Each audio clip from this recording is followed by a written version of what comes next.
नमस्कार, मैं मुकेश राठौर और आप देख रहे हैं सॉवरेन वॉइस। 14 जून 2020 जब एक होनहार बॉलीवुड कलाकार सुशांत सिंह राजपूत की संदिग्ध हालत में मौत हो जाती है। इस घटना से पूरे देश में सनसनी फैल जाती है और साथ ही राजनीति भी उस पर होना शुरू हो जाता है। मुंबई पुलिस सुशांत सिंह राजपूत के केस को लगभग सुसाइड घोषित करके बंद कर ही चुकी थी कि तभी एक एफआईआर बिहार में लॉन्च किया जाता है और फिर सियासी पारा चढ़ गया। अगर मुंबई पुलिस की दलीलों को माने तो सुशांत सिंह बाइपोलर डिसऑर्डर के ट्रीटमेंट में थे। बाइपोलर डिसऑर्डर एक साइकोलॉजिकल न्यूरोट्रांसमीटर इम्बैलेंस होता है जिसमें इंसान का मूड कभी हाई कभी लो होता रहता है। मतलब इंसान कभी उग्र हो जाएगा तो कभी डिप्रेस्ड हो जाएगा। साथ ही मुंबई पुलिस के चीफ ने कंफर्म किया कि मृत्यु से ठीक पहले कुछ दिनों में सुशांत सिंह ने पेनलेस डेथ और अपनी पुरानी मैनेजर दिशा सालियान को गूगल किया था। मरने से कुछ घंटों पहले सुशांत सिंह ने अपने नाम को गूगल किया था। वहीं सुशांत के फैन और देश के बहुत सारे नागरिक सोशल मीडिया पर कैंपेन चला रहे हैं कि ये सुसाइड नहीं मर्डर है। तो वहीं बिहार सरकार पर भी जनता और विपक्ष का दबाव है बिहार के बेटे को न्याय दिलाने का। इस बीच सुशांत सिंह के पिता श्री के सिंह ने 28 जुलाई को पटना के राजीव नगर थाने में फिर से एफआईआर दर्ज कराया।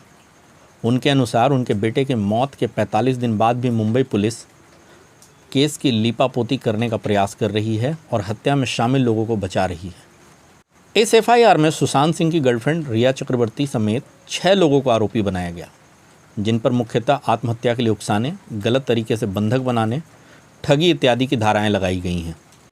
एफआईआर के बाद 2 दरोगा और 2 इंस्पेक्टर रैंक की टीम बनाई गई और उनकी मदद से एसआईटी बनाकर केस के छानबीन के लिए उनको मुंबई भेजा गया। लेकिन वहां मुंबई पुलिस उन्हें काम करने से रोकने का प्रयास करने लगी। साथ ही आरोप लगाया गया कि ये बिहार गवर्नमेंट की पुलिस के दायरे का केस नहीं है।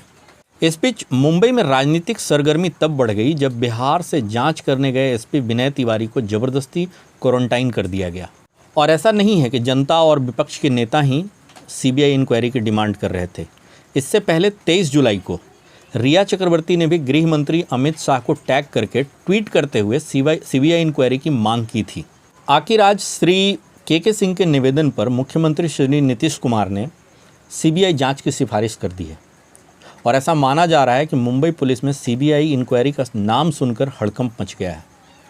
सीबीआई का जांच सुनकर इस प्रकरण से जुड़े कई लोग परेशान हो गए हैं। इस बीच एसआईटी बीएमसी से बचते बचाते और पुलिस को चकमा देकर जांच करती रही। आज आदित्य ठाकरे ने भी चुप्पी तोड़ते हुए कहा कि मेरा या ठाकरे परिवार के किसी व्यक्ति का सुशांत सिंह के मौत से कोई संबंध नहीं है। सिर्फ राजनीति के लिए हमारे परिवार के नाम पर कीचड़ उछाला जा रहा है। साथ ही सुशांत के पिता ने भी ये खुलासा किया कि 25 फरवरी को हमने मुंबई पुलिस में सुशांत को लाइफ थ्रेट होने की शिकायत किया था और फिर 14 जून को उसकी मौत होने के बाद भी उन जिनके खिलाफ कंप्लेन किया गया था, आज 40 दिन हो जाने के बाद भी उन पर एक्शन नहीं लिया गया। एक तरफ तो बिहार सरकार ने जहां सीबीआई इंक्वायरी की सिफारिश की है, वहीं रिया चक्रवर्ती केस को पटना से मुंबई ट्रांसफ़र करने के लिए सुप्रीम कोर्ट में याचिका डाली हुई है। 5 जुलाई को सुप्रीम कोर्ट में उस पर सुनवाई है। रिया चक्रवर्ती के वकील का कहना है कि यह केस बिहार पुलिस के जुरिस्डिक्शन का है ही नहीं, तो बिहार सरकार के सीबीआई इंक्वायरी की सिफारिश को कोई अधिकार नहीं है। अब देखना है कि रिया की याचिका पर सुप्रीम कोर्ट का क्या रुख रहता है। अगर केंद्र सीबीआई इंक्वायरी को आदेशित करती है तो फिर एसआईटी अभी तक के जांच के सारे दस्तावेज सीबीआई को हैंड ओवर करके इस केस से बाहर हो जाएगी। आगे के अपडेट के लिए देखते रहिए सॉवरेन वॉइस। Thank you.